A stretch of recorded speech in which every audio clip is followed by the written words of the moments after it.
жеңилдетилген насыяны бергендигин угуп, Разаков шаарындагы Исфана РСК банкына барып, өзүмө тиешелүү сумманы алдым. Өзүмдүн фермерлик немемди чоңойтоюн деп, жылкы, кой алдым.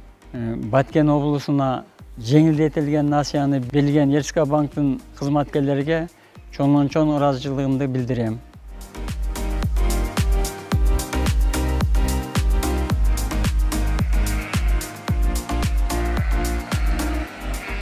Жеңилдетилген насыяга мына 7 кочкор алдым.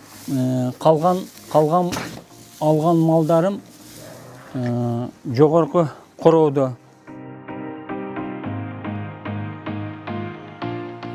Мен атайын кредитке алган малым мына шу алынган кредиттин койлору. Азыр мына жайыттан иңкейип келе жатат. Бүгүнкү күндө Баткен областын өнүктүрүү жана калкка мамлекеттик колдоо көрсөтүү максатында 2022 жылдын 5-июлунан баштап Баткен областынын жеңилдетилген каржылоо долбоорунун алкагында жеңилдетилген насыяларды берип баштадык. Бул каржылоо бизнестин бардык тармактарына берилет. Негизги колдоо пайызсыз жана 1 жылдык каникулы менен.